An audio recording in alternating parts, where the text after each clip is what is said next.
From the iHeartRadio studios in New York City, come two diehard fans of the greatest rock and roll band hailing from Hollywood, California.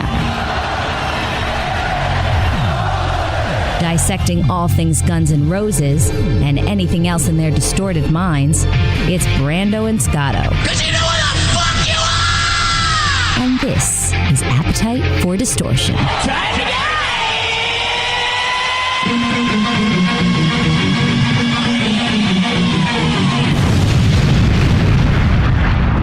Welcome to the podcast, Appetite for Distortion, episode 34. My name is Brando. With me, as always, usually, is Scotto, Ian. What's going on there, Scruffy?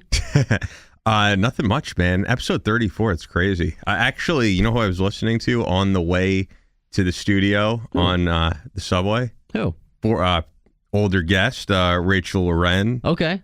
Dude, she's pretty good, man. I dig her stuff. It's so funny, though. I still remember that episode. People were not impressed by her GNR knowledge, and they were like, I know you have this ridiculously hot chick in studio, which, you know, she is, dude. She is amazing, but she's got some good stuff as well. Yeah, so I've been following her. She's been on tour with some big acts. I forget who's she on tour with. I know she was doing some stuff with Dokken and Powerman 5000. I think recently. Yes, yeah. Powerman 5000. No, I mean that's what we do every episode. We try to have either a unique perspective or a unique guest, and that kind of is a good segue into. I know you weren't part of our last show, but with Joe Rock, who I used to work in radio with, and he had a unique perspective as it wasn't the same suckling at the teat of GNR as we tend to have. I mean, he's a Guns N' Roses fan, but he definitely puts up some walls and, he's more in the Springsteen camp as opposed to when we had Jim Rotolo. Who's in both camps, for sure. So we got some funny comments about, because I asked Joe on a scale of 7 to 10 bad apples. Our what we call our friends. Yeah. He said he's a 7. So I had one listener. We had comments saying, "Oh, don't give him 7." Well, sometimes we need to have a different point of view, like a political show or anything like that. Another comment was fun. This Joe went too far. He said that when he was up close to at MSG at that show, that Axl resembled too much of Donald Trump. So we had Lou on Twitter just said, what did she say? Dude, no, do not compare my babe with that orange-faced asshole. Other than that, I really enjoyed the talk. So thanks to Joe. Thanks for all the comments on episode 33. But we move on to another very special guest in just a few. Yeah. Right? Ryan Roxie. Absolutely. I'm blown away by this guy's resume, which I'm going to tell him. But I'm so excited and we're going to be calling all the way to Sweden. Even though he's from California originally. Yeah. So I want to find out why he's there and all that fun stuff. But I think this is the first episode that you are taking part of a segment I've been doing a little bit, just kind of I guess we finally named, or I named it, the itinerary stuff we get to at the beginning of every episode. Mm-hmm. So instead of Shotgun Blues... News. I never played that for you before. Nice. Right? Okay. All right. I know that you've called it. You've said Shotgun News at one point, and I probably listened back. I do try to check back what I can, and I listen to a million podcasts, including our podcast. Yes, you do. And the only one I listen to, honestly, is ours. That's terrible. Not even Joe Rogan, man. They're too long. Honestly. Other than you don't have to listen to it all in one sitting. Other than Neil deGrasse Tyson, there's nobody that I can listen to for that long. I'm telling you, listen to Rogan. You split it up. That's what I do. Okay. All right. Because you have to hear.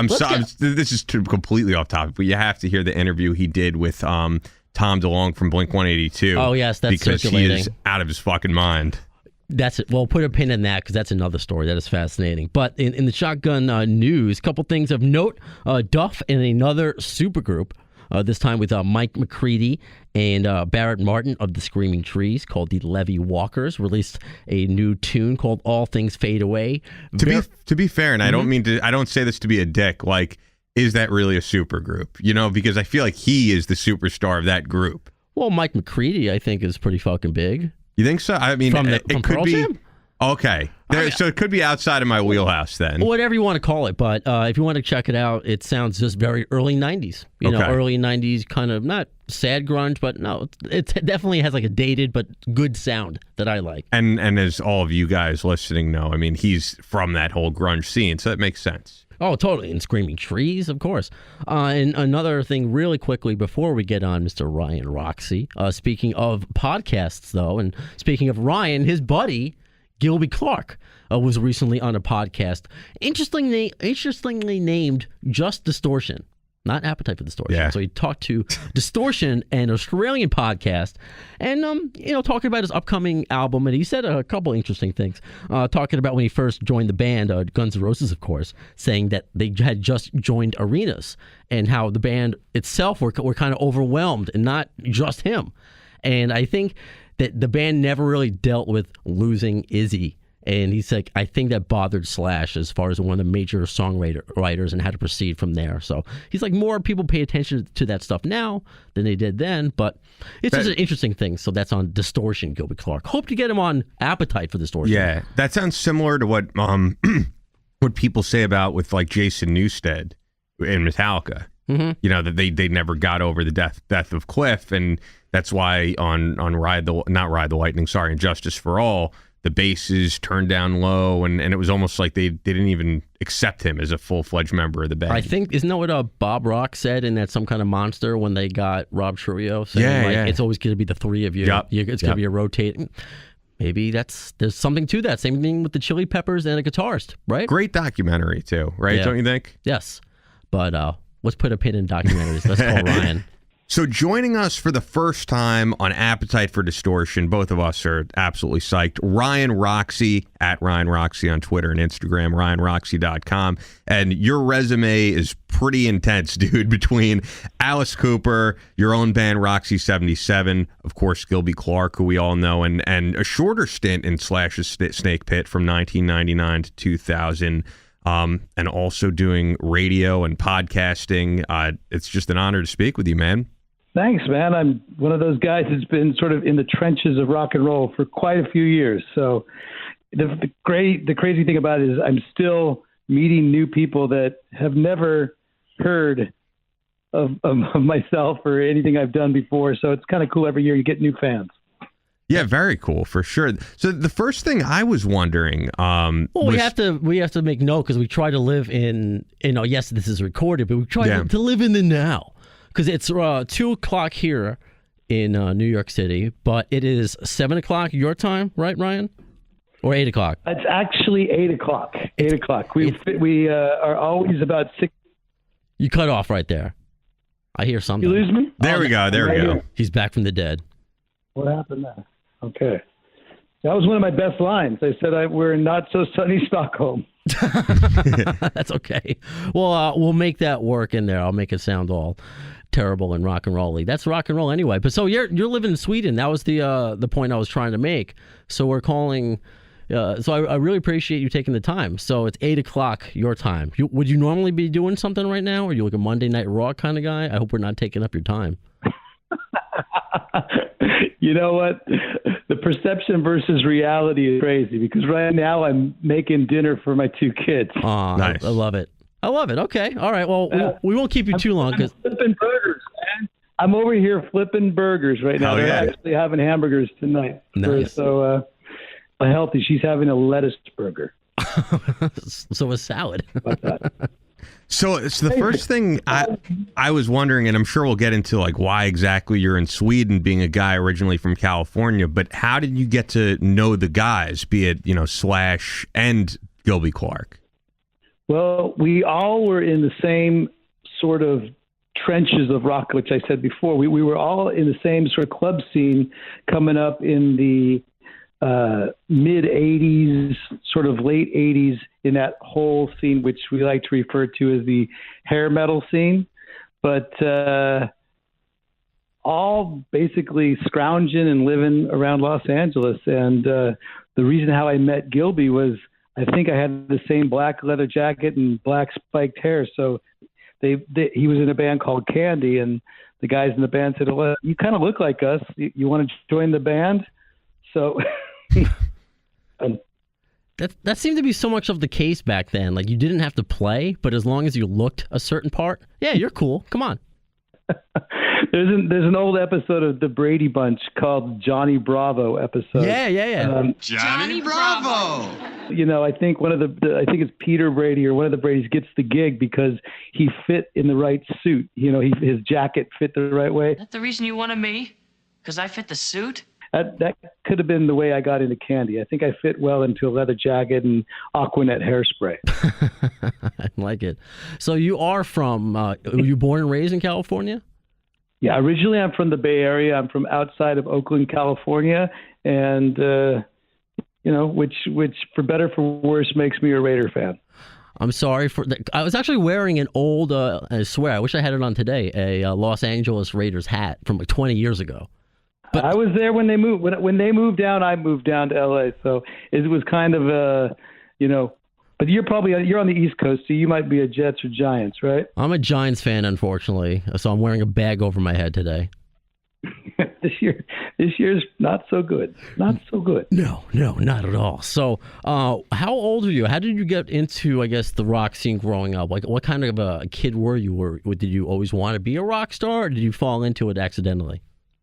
No, I kind of put posters up on my wall at a very young age and said, posters someday. And you know what? So now I can actually afford to print up posters of myself, and I guess stick them on my own bedroom wall. So nice. It's basically, I looked up to these people. I listened. I put my big old floppy headphones on when I was a kid. My big old Pioneer headphones, and I would just sit down and listen to these albums.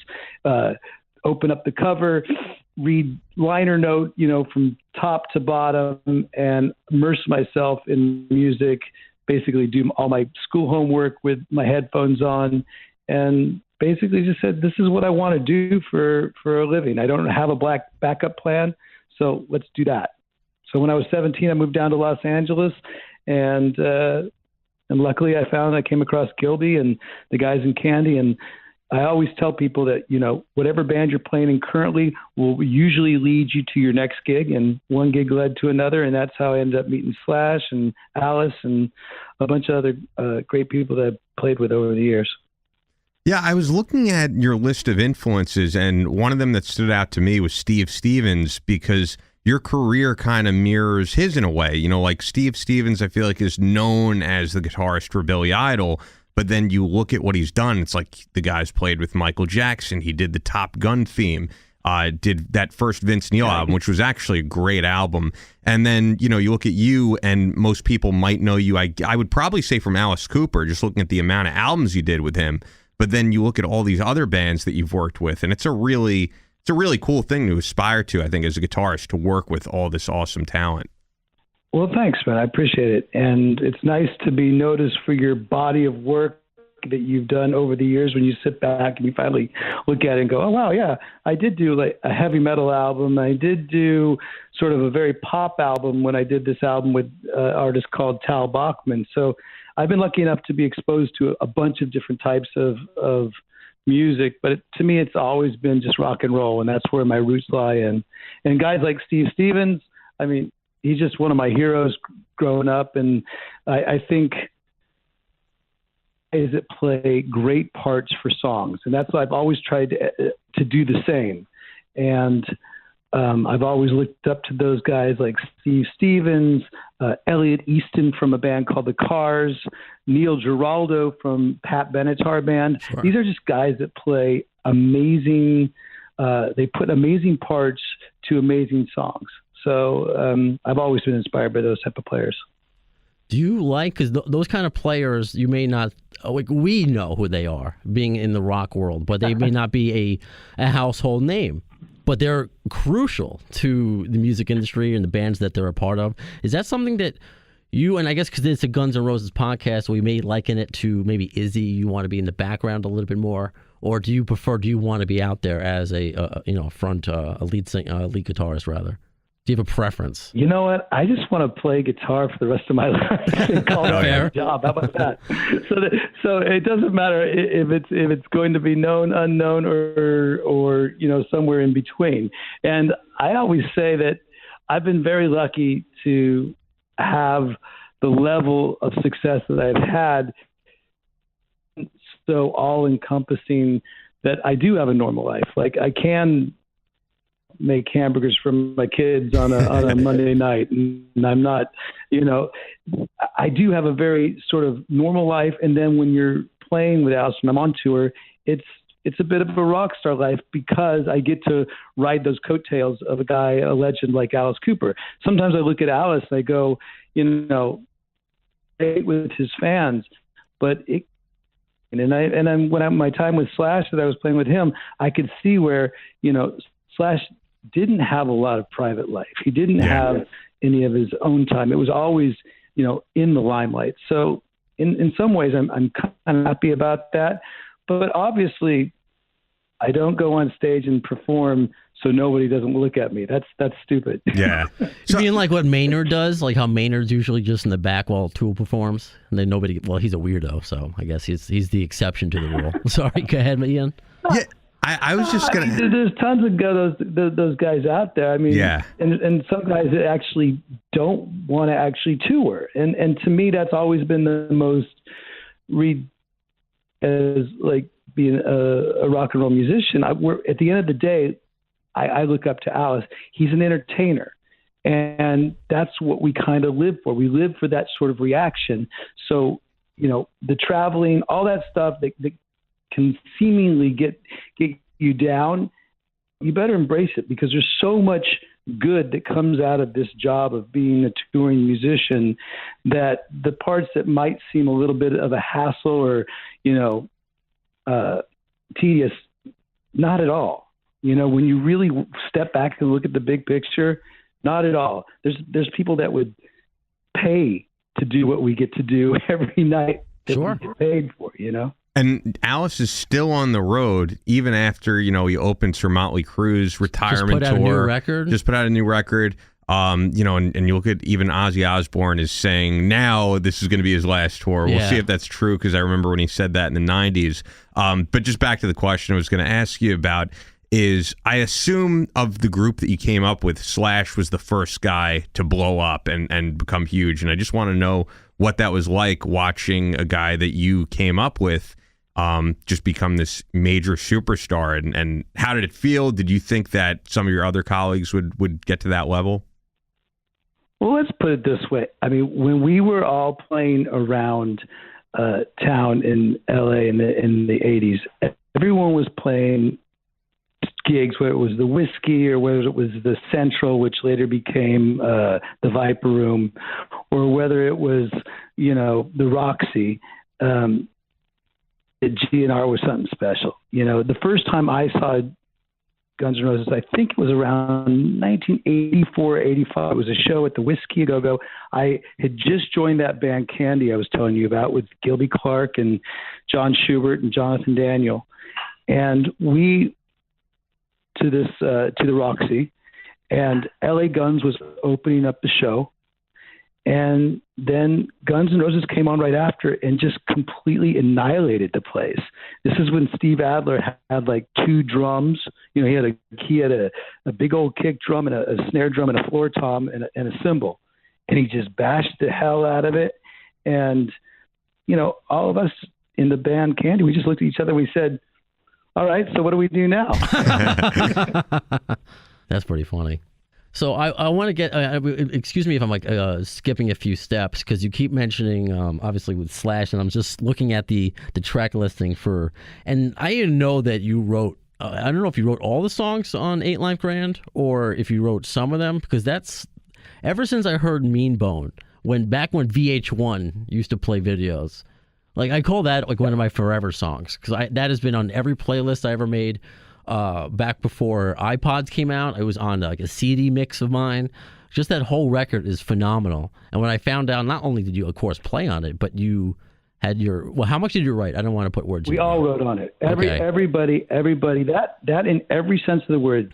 I will say this about the second Slash's Snakepit record, and I've never gone on record of saying anything about it, because it's one of those albums that I think it's one of the world's best kept secret albums. Couldn't agree more. Not the masses have heard about that album that I feel should, but it's one of those albums I'm really proud to be a part of. And in every sense of the word, that was a band album. We split equally. Everybody contributed. Sometimes it would be a Slash riff. Sometimes it would be a vocal idea from Raw Jackson, who is a phenomenal singer on that album, just phenomenal. Sometimes I bring in an idea. Matt Logg would bring in ideas. Johnny Blackout, as we call him, or Johnny Clarke. I mean, Teddy Zigzag, Teddy Andriotis was on it, and all the players that Jack Douglas produced it. So it was one of those albums that I tell you, if you haven't heard it, go out, beg, borrow, steal. I don't care. Download it for free. We haven't seen royalties from that album for years, so that boggles my mind because I really feel. I agree with you it's a musician's album. Yeah, well, thank you. It's fun because what we do, and I'm glad that you brought up the first time you saw Guns N' Roses and in your reaction, because that's part of what we've spoken about, Ian and I, and whatever guest that we have on, and it's so I've obviously spoken about that, but I did not speak about the first time I heard Slash's Snakepit. I mentioned a little bit of that before, but this band, and I came in on the second album, so I came in on your album. I didn't know about the first one until after the fact, and just like Guns N' Roses, the Snakepit logo is awesome.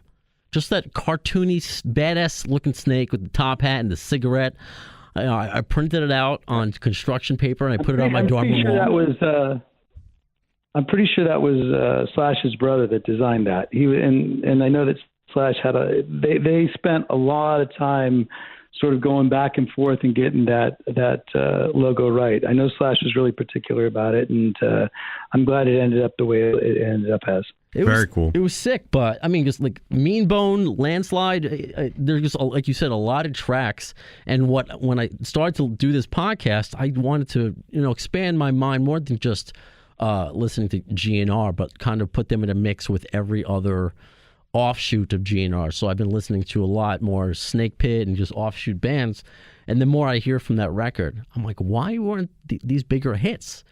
And so I guess my question is to you, do you think it had to do with, this is just Slash's side project, you weren't given the amount of respect, perhaps? Something that we did wonder about when Velvet Revolver happened, but they had, more success, I guess you could argue. So what do you think was the issue there?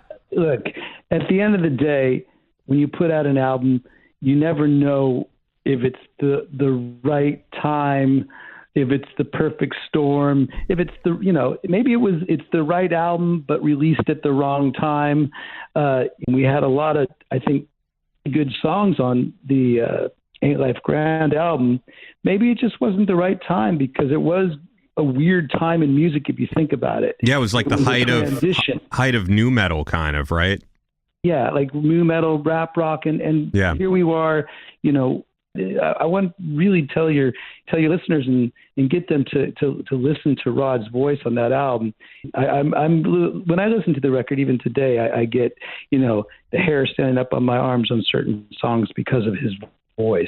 And to be honest with you, I thought some of Slash's best guitar work as well. So cool, man. So I'm not going to ask about how the band came about because I know that you weren't the original rhythm guitarist for the band. But what I'm wondering, for when you did join the band, what does Slash look for in a rhythm guitarist? Because I'm sure he's got his pick of pretty much everybody. He's an iconic lead player, as we all know. What do you think it was about your sound that he said, this is going to fit for my band?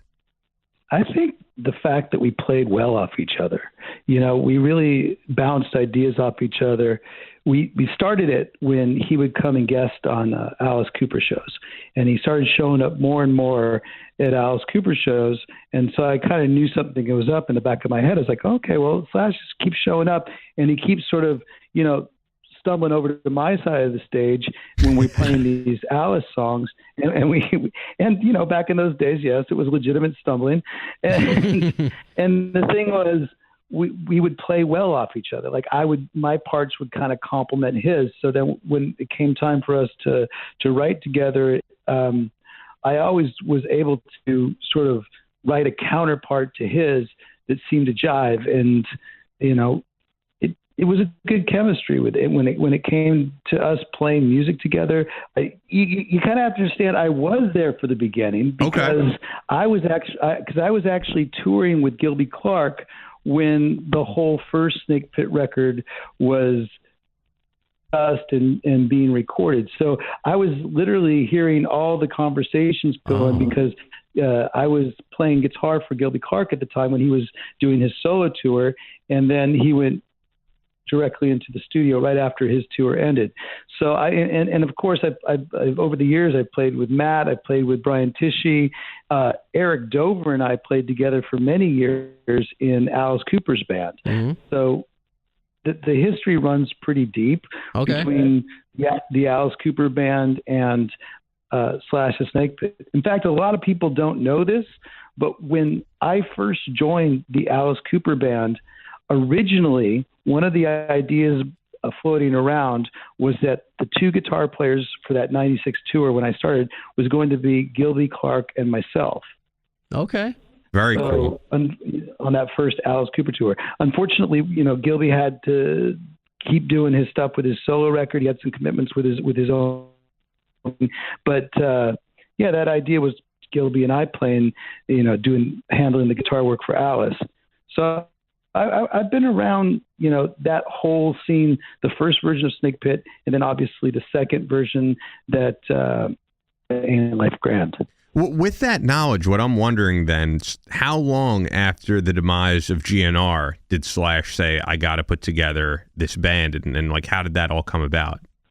Well, there was a really long time where it was kind of in limbo. I think that nobody knew of the band, where the band stood for a long time. In fact, I distinctly remember when we did that first round of demos with Slash.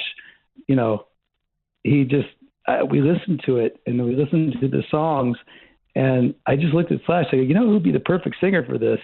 And I just looked at him and he goes, don't even say it. Oh, Axl.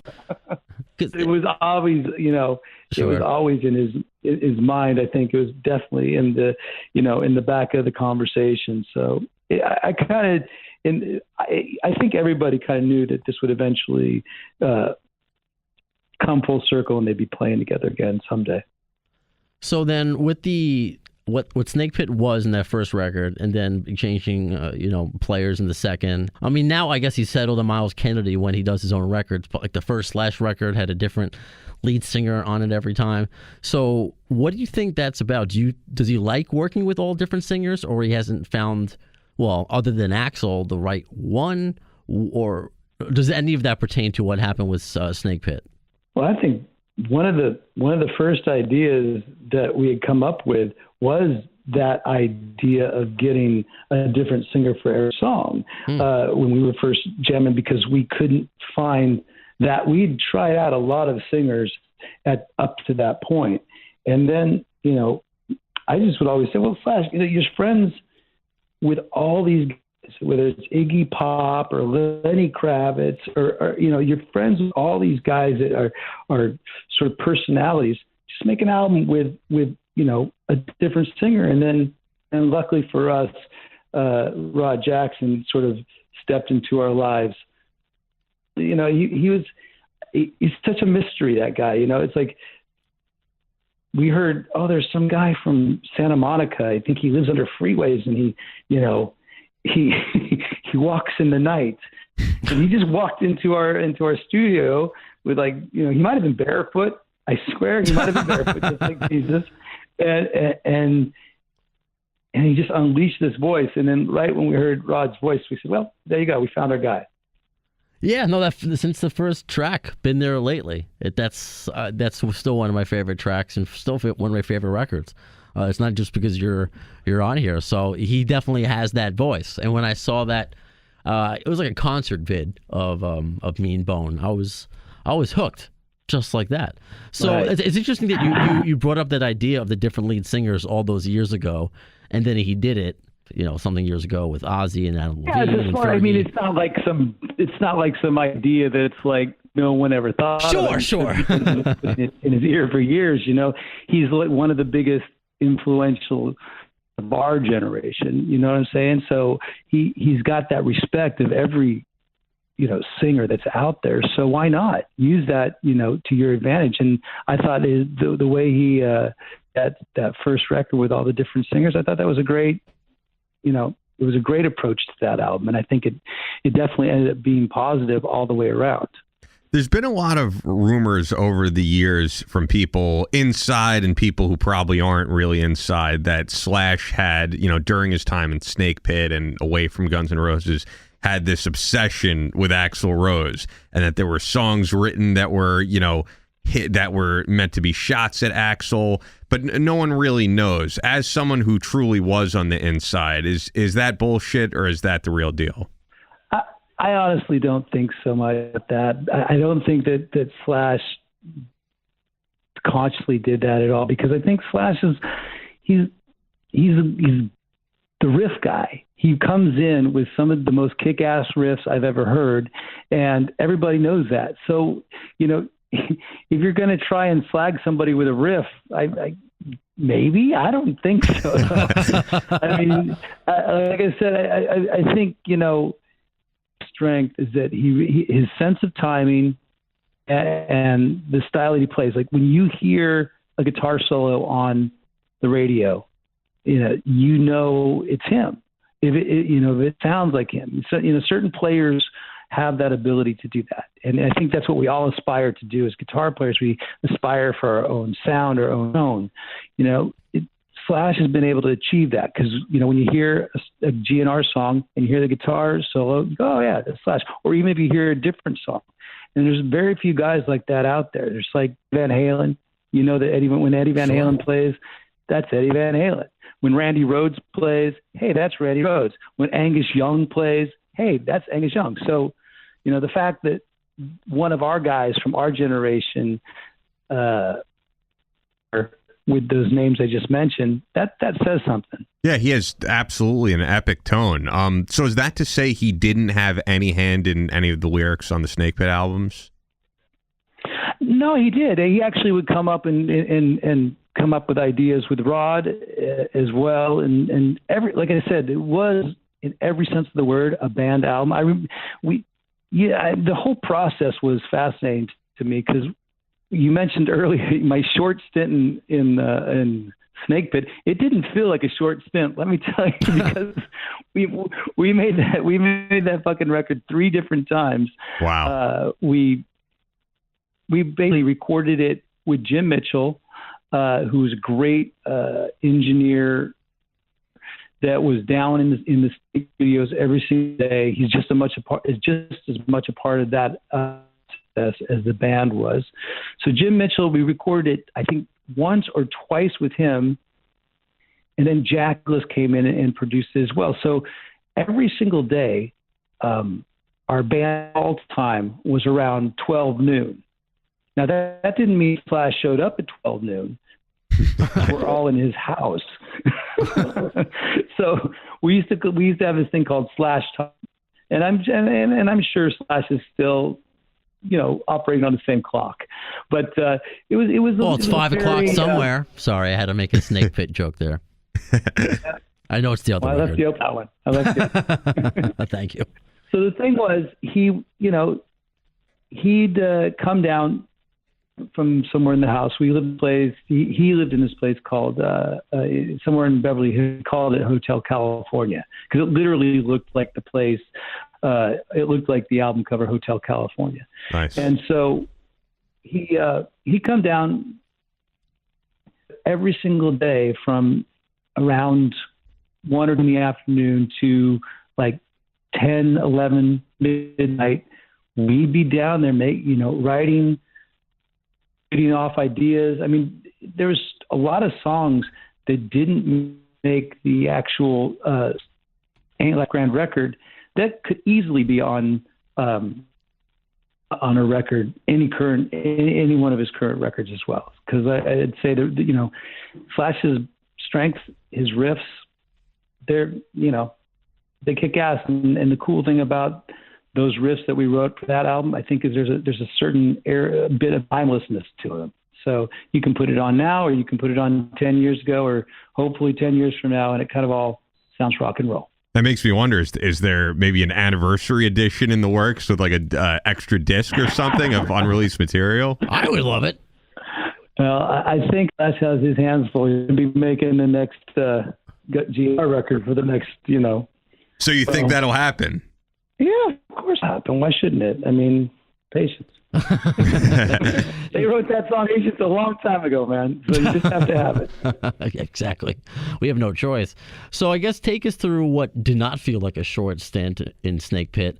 Take us through your entry into the actual band, even though you were surrounding it during its incarnation, and your exit, because you were not with the touring band for that album. Am I correct? I did actually do some touring. Okay. We did do some touring. We did a whole southern United States tour, and it was on that tour that I realized that it would be hard to survive like 3 or 4 of those tours with the intensity that we were going at it every night. It was burning the candle at both ends, definitely. But that wasn't the reason why for my exit. My exit, had solely to do with an opportunity to go on a 2-year tour. It was for an album that I had just gotten done recording with him called A Brutal Planet. And he wanted me on that tour and asked if I could do it. And I looked at the options of, near future with Slash and a 2-year tour with Alice. And, they didn't have, I always used to joke with Slash, but it wasn't joking, it was a half joke where I said, look, I don't have appetite money. You've got appetite money. So I need to, I have an appetite to have some food for dinner. So. I have a literal appetite. I need to eat. So okay, I respect that. Okay. So basically, no, and the thing was, to be honest with you, my history with Alice is, like I said, I've always been Alice my utmost priority because I have such respect for him. And I think, in fact, I know that Slash does too. I mean, so Alice is one of those artists where it doesn't matter who you are or what you've done. You're going to respect Alice and his career and his sort of just iconic personality as a show person, because he's last of the rock stars, to be honest with you. I mean, it's like him and Ozzy are running that marathon to see who's going to outlast it, and everyone knows Mick Jagger's going to outlast them all, but still. Yeah, who's left? I mean, Iggy Pop maybe as well. But no, you're. Yeah, I mean, it's a small group of guys, and Alice always tells me, look, I want to tour 5 years more than Mick Jagger, and I said, well, good. That means for 5 more years. Well, do you think is there a snake connection between Alice and Slash? Is that how they bonded, just over showing off their pet boa constrictors and? It would sound like that sounds feasible, but totally not true. Okay. Alice is, trust me, Slash is like a true fan of snakes. I mean, when we would go to his house, he had at one point the zoo going on, and he had tons of snakes and piranhas and all these dinosaur models. He's truly into reptilian animals and the whole bit. Whereas, Alice Cooper is more like, it works on stage because, people think it's creepy to have a boa on stage. But, trust me, the second that boa gets off him on stage, it goes back into the box. Yeah, it's like more of a gimmick. And I assume touring with Alice has to be completely different. When you said touring with Slash, burning the candle on both ends, Alice Cooper, from what I know, is like a pretty straight edge guy, right? He's been sober for a while. Well, I think everybody now is a little bit more in check, and everyone's got their head in check. Alice, from the time I met him, he had already done all that, right? It's no. it's no secret, what he did. He guys like him and Steven Tyler, they kind of pioneered all the stuff that we did in the 80s and the early 90s because, they'd done it once, twice, 3 times before already. So in that sense, played it through, well, not all of us, and sorry that not all of us did, but we're very fortunate and very, very grateful that we did make it through that hole. And now we're here and everybody works. And we just did a show with GNR in Sao Paulo about 3 weeks ago, maybe about a month ago, and it was a really good one. And it was the first time I'd seen Slash in years, and we said a quick hello, and it was good. So is everything ended on good terms then? Everything's on fine terms now. I'm not sure if when I went off on tour with Brutal Planet, if it was all wine and roses instead of guns. I'm not sure. I'm not sure if it was all just daisies and you know what? Hey, hopefully at the end of the day, everybody understands that we as musicians, we need to work. Yeah, we need to provide for our families, and at the end of the day, we make a living playing, and that's what I ended up doing for the next, how long has it been now? 20 years since then. So I'm still up there and I'm still in the trenches and I'm still doing my best to rock and roll every single night. I'm wondering, as a radio guy, and Brando and I were talking about it before. Yeah, I learned that after the fact that you're in radio, or you have been in radio, and you're also Polish, right? I'm half Polish. Ryan Roxie is for the stage name. I guess Roxie sounds a lot better than Roxie, and it probably fits on a marquee better. I guess. I'm only saying because I'm Polish, so instead of being Brandon Weissler, I'm Brando. So, but I'm just wondering how that all happened, because you're a guy who went from not only doing the podcast thing, which we're doing now, but you've also done terrestrial radio. So how did that all come about? It was just because I guess I like to talk a lot, and, and my voice gets really nice and deep and growly after I've been talking for a while. So some people told me, they said, you know what, you sound like you have a cool voice. Why don't you try doing some radio? And you like to talk to people, try doing interviews with a lot of people that have been on tour. Maybe you'll ask some questions that they normally wouldn't answer from a journalist sort of viewpoint, but maybe they'll take it from, because you've done it before, they'll answer the questions. So just start asking them. And I did, and it kind of worked. So I've been able to do a couple TV shows and some web TV stuff, and also some, like you said, terrestrial radio. So whenever I would have my choice for the songs I put on the show, I'd always try and reach deep into the bag of tricks and sort of be more of an, I don't know, maybe try and give some rock and roll education to people that had, heard maybe the obvious song, but how about going back into a band's career and playing the less obvious song, but that still rocks just as much?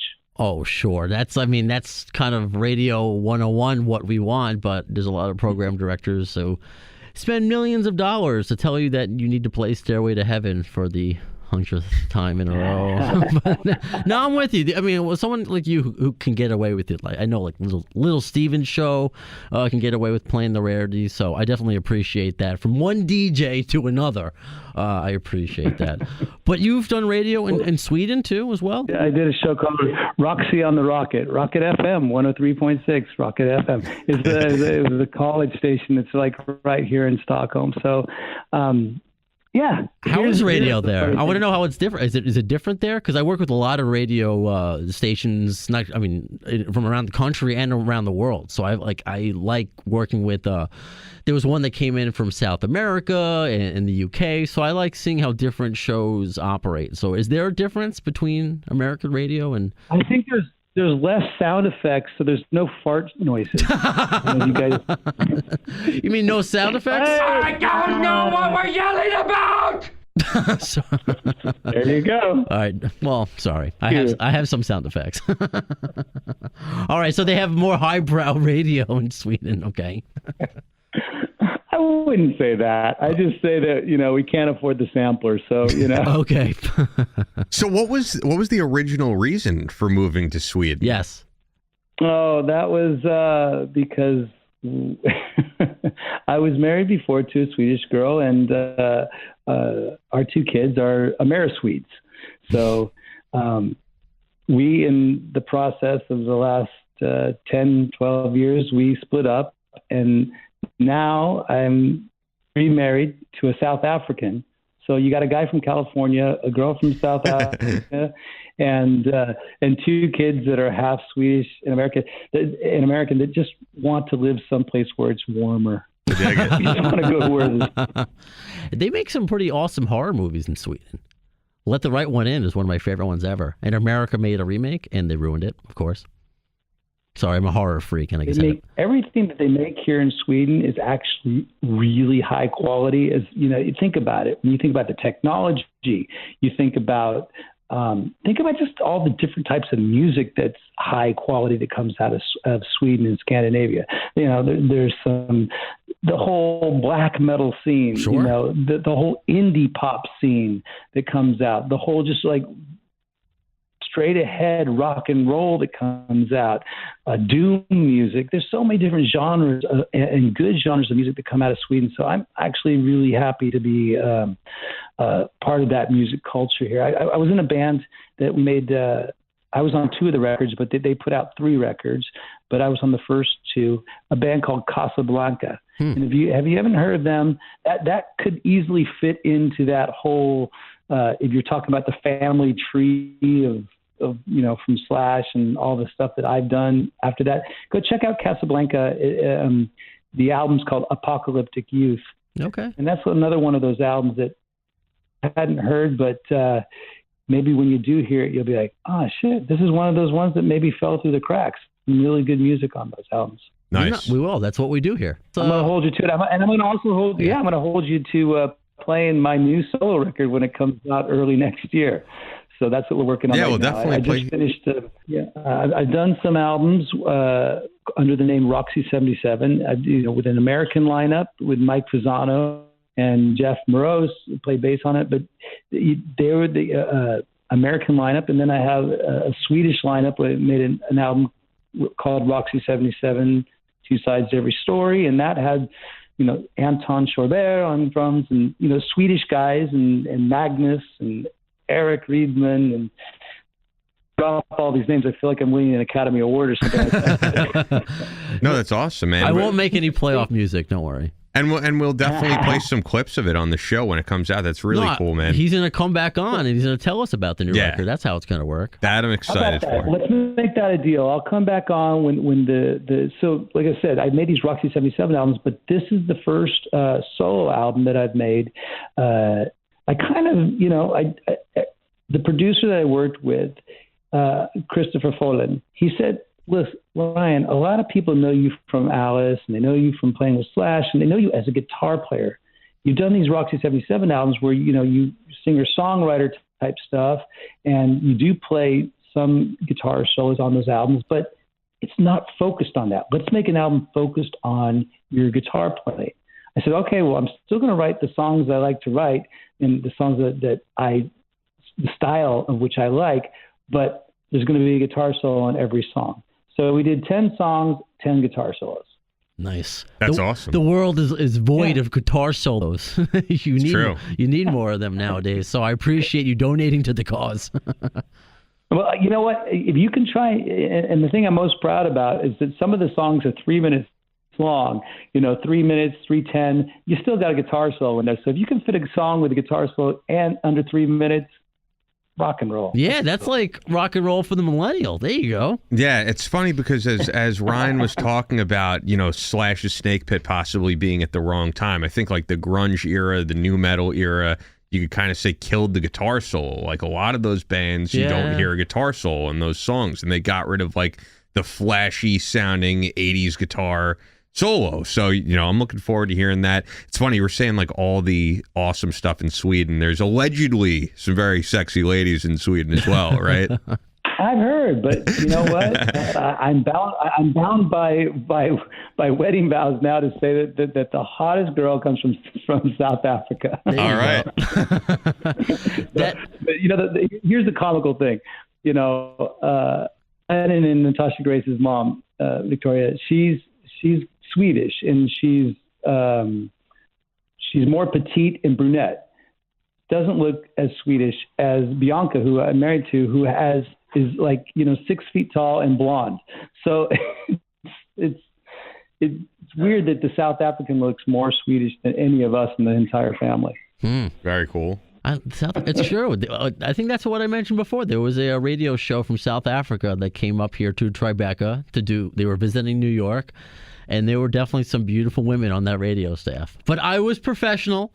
My last name is Weissler, not Weinstein, okay? You didn't put the fart sounds on? You didn't put the burps? That's not how I impress the ladies, no. Baby and the dog. That's awesome.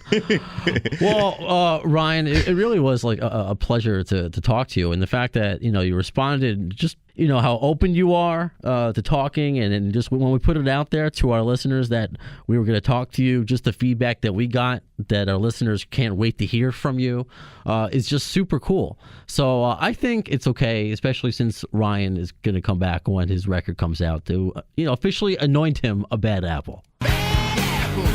That's what we call our friends, bad apples. See, there's the soundbite for you. The last one for me.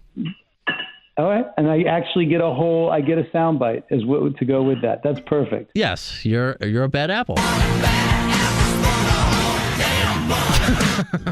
It's a good thing I don't have like an iPad that I do this walking around. I would be committed. What if it was that Michael Jackson or the Jackson 5, one bad apple don't spoil the whole bunch, girl?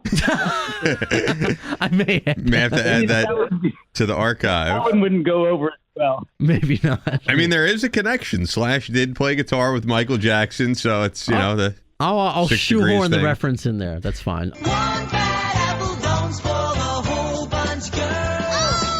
So Ryan, how could fans find you? I know you're on Facebook, you're on Twitter, your website, everything that we need to know, all things Ryan Roxie. I'm on Instagram. I'm on Twitter. I'm on Facebook. I'm on tour. That's how you're going to find me, because it seems like this whole year I've just been on tour, which I'm really happy and grateful to be on.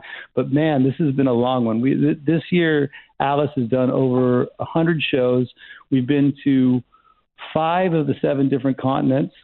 Couldn't book a gig on Antarctica, so kind of bummed about that. But I mean, literally, we've had some good times. We've got to meet a lot of people, and obviously, because we're all in the sort of family of classic rock, there's so many GNR fans that have come out and met us as well. And whenever I see a Ain't Life Grand album that I get to sign that I haven't, signed yet or whatever, I get really happy inside, because I know that there's still a spirit and that album out there. And like I said, I really appreciate the fans. So anyone that hasn't heard of me or hasn't heard of me in a while or whatever, come and approach me and come and find me and come and say hello. Okay. I love it. I really appreciate it, Ryan. I didn't double check this. Guys, man, I'm actually looking forward to coming back and, let's playing some tracks off the solo album. But for now, I got to go finish dinner for the kids, because I think I have to go do dishes now. Yeah, do your thing. One last question I'm wondering, because I didn't double check this, but were you playing with Alice during the Motley Crue tour? Yeah, we did 2 years with Motley Crue. So there you go. I've seen Ryan live, and I didn't even realize it. So great tour, by the way. Well, thank you very much. A lot of people. That was a gift. That was just a gift, because I mean, we there's 3 bands every night, and we went on the middle slot. So anybody out there that's aspiring to get on a tour where the last band is retiring, get that middle slot. Let me tell you, 1 hour a night, just go out there. I mean, I'm a diehard Motley fan, but a lot of people felt that Alice was, should have been the headliner for that tour. A lot of people felt that some nights Alice was blowing Motley off the stage, but that's just some opinions. Motley brought it every night. Man, those guys, they they brought their whole production. I mean, there's not one. I mean, look, how could we compete with a friggin' drum roller coaster? Yeah, that's true. I mean, and they brought half of the Armageddon, movie pyro, show. So it's like every night they blew up, half a country, and they like sort of flew around in the air on a drum. We were lucky, like I said, we were lucky to have those songs that Allison and his guys wrote, School's Out, 18, Poison.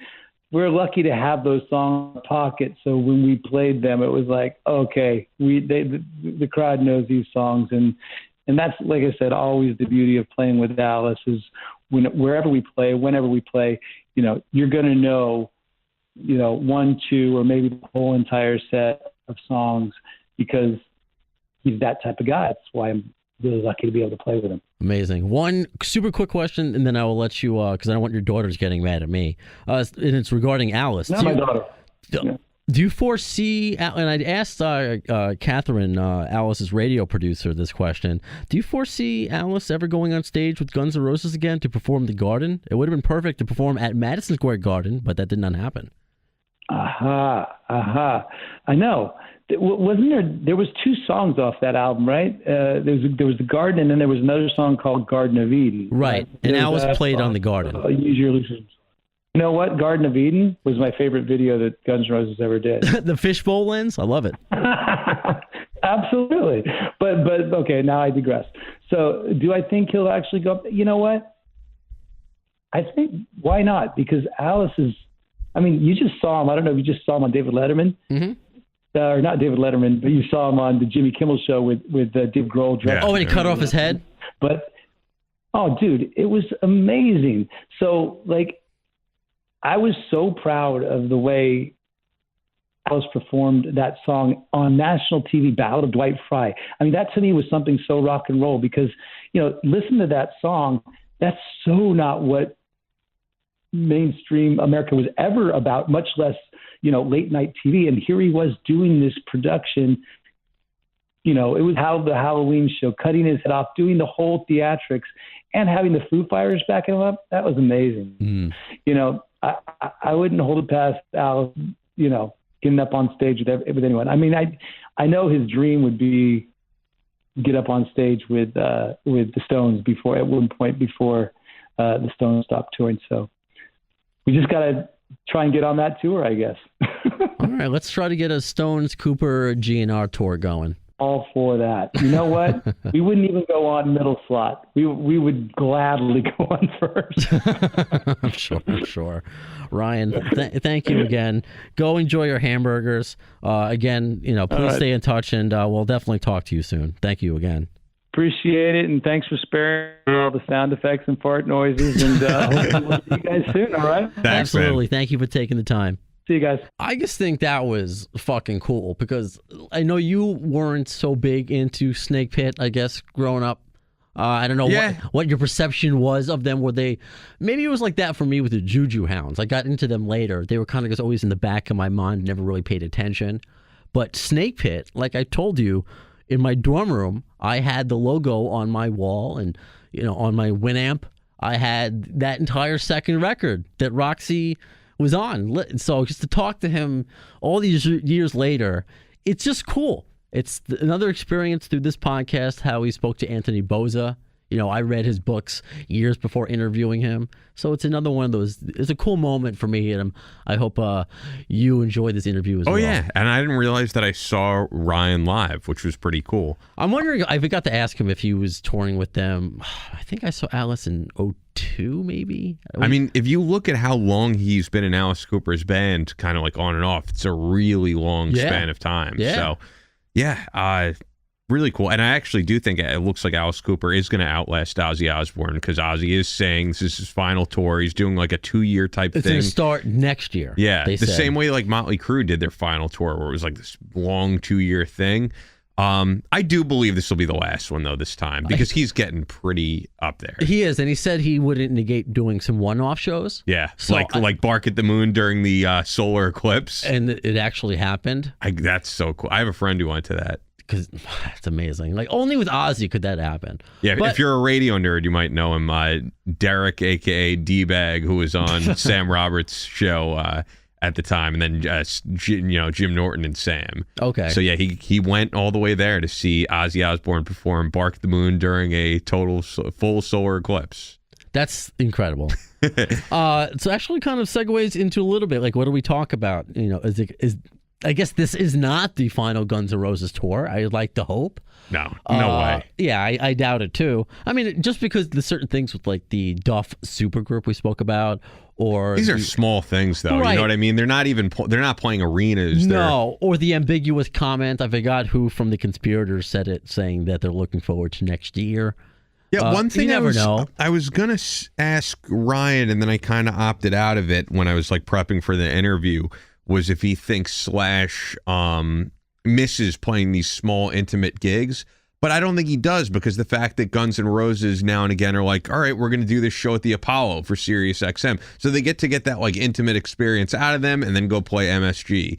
And I'm sure they're going to do other gigs like that every now and again. So they kind of get whatever they want. The best of both worlds. I don't see Slash leaving to do any of that stuff. I'm pretty sure on his time off, he's probably going to enjoy his snakes and whatever other hobbies he has. I don't know what other hobbies Slash has. Probably lifting weights because his arms are fucking huge. That too. But he's also big in I think he's a horror movie production company. Yeah, that too. He loves horror movies, and I know Axel's into like collecting knives. I do know that. Oh, is he? Yeah. You call that a knife?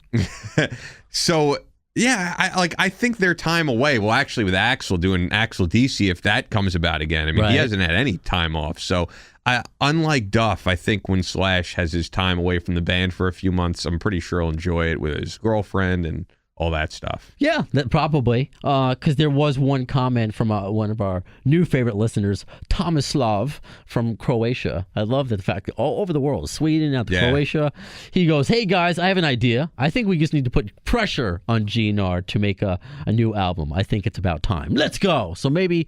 Well, how do we do that? Let's get that. I don't know. Maybe, I don't think like any of the guys are sitting around like, wait, Appetite for Distortion said we have to do it. Fuck it, we're doing it. Tomislav from Croatia said it. But I'm saying if there's not a new tour, let's get a new album or some new music. Let's Personally, get that I'd going. rather see a new album than anything else. Yeah. I feel like the tour, leading up to the tour, I was so amped. It's so amped that it led to the creation of this podcast, honestly. That I was just like, man, this is great. This is going to be the next big thing. So I'm always thinking, just kind of the way I am, what's the next big thing from here? And for me, the next big thing would be an album, not another tour. Like another tour is great. I'm not saying it was a negative thing, but like I want to see something new and exciting. And for me, that would be Axl and Slash and Duff and the current lineup putting out a new album. Hopefully could you imagine if they get like a guest appearance from Izzy or a guest appearance from there are a lot of options. Steven. You know what? Even a guest appearance from Billy Joel on the record. Yeah. I mean, they have that ability to do that now. And I think that's what a lot of fans are looking forward to, because that supposed big announcement a few months ago was just the third leg of a tour. People have to keep in mind, too, that they've done all of this with pretty much no press whatsoever.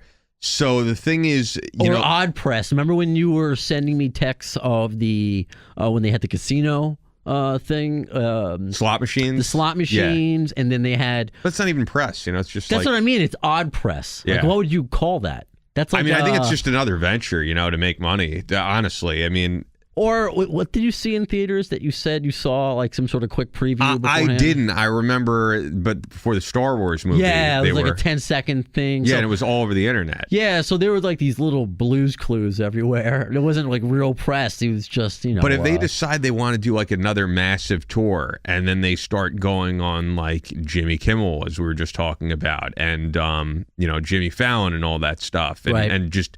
They could do any show that they want to. They could be all over the news, on TV.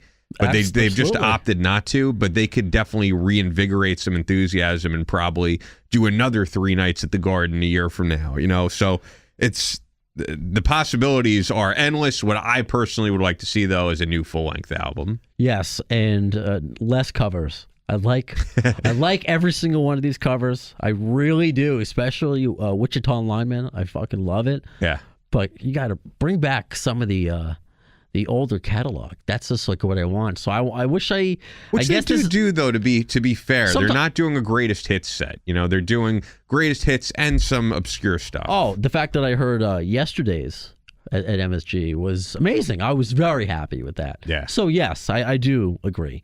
But I'm just trying to think of, and this is what we love and don't love about this band, is the mystery behind it. Why all the covers? Why all the Chinese Democracy stuff? Is there a reason behind it? We played the clip before when Axl said Duff and Slash went to him wanting to play the Chinese material. Is it as simple as that, or are they trying to now rebrand the Chinese material with Slash and Duff so they can make another record from Axl's unreleased stuff?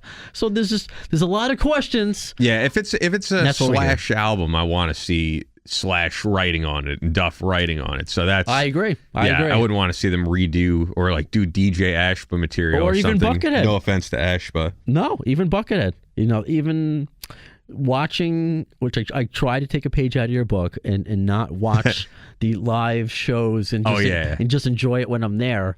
But watching Slash do There Was a Time was a little weird because I just kept visualizing Buckethead doing it for all these years. Yeah, but I guess it's the reverse, the same way Buckethead playing Welcome to the Jungle at that time. Yeah. So But he makes the souls his own, which is great to see. Yeah. So it's we'll see where this goes. And that's what we're here for, to get through all the distortion, to talk about it, for you to talk about it. Appreciate all the feedback. It's just fucking awesome. One last thing before we wrap up here. Yes, my dear Ian. That I got to see. I told you that I was seeing Newfound Glory, I think, while you were doing the Bob Rock episode, right?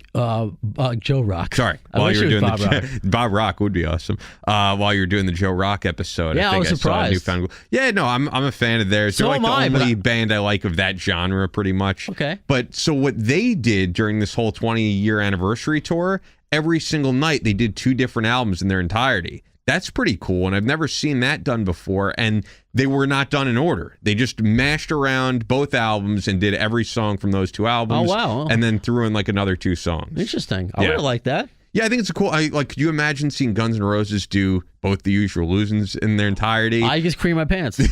Or doing Appetite for Destruction and Chinese Democracy. I think those would be, that would excite fans. It would excite me.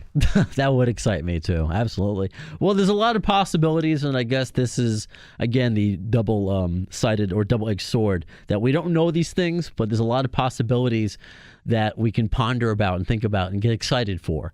So we'll see. Yeah. Right? So anything else, my dear Ian? No, that's it. Okay. Follow us, as always, on Twitter at the AFD Show. You can follow me on Twitter at Ian Scotto. I'm up to like a whole bunch of different stuff, and I'll announce it all as it comes about. But Brando's been holding it down every single episode, even the ones that I'm not here. So trying to do it. You didn't care. I was like, I don't know. I don't want to be separated from you. I want to do a show with you. You're like, no, do it. And so I've been having fun, whether it's with a guest or a co-host, and John Miller or Art Tavana, and they'll be joining us for future episodes, of course. And just everyone who's been a part of it. Walker, of course, he's going to come back on. I want to ask him about which songs he thinks are shots at Slash and the other, because I've heard Riyadh and the Bedouins. I think Sorry, It's Safe to Say is about Slash and the other guys. And the fact that he plays it now, though, it's so there's a lot more to talk about with Walker. The feedback on that episode was fantastic. I will say before we get out of here, obviously I'm super excited to have spoken with Ryan Roxie, but we were supposed to speak with Rick Richards today, and for some reason, I haven't heard back from him. I don't know. Rick Richards, who used to be in Pyrus and play with Izzy back in the day. Hopefully soon. I was given his number by a third party, so it wasn't like I was being annoying, I guess. And he's like, oh, yeah. He agreed to it. Kept trying to follow up. Didn't hear back.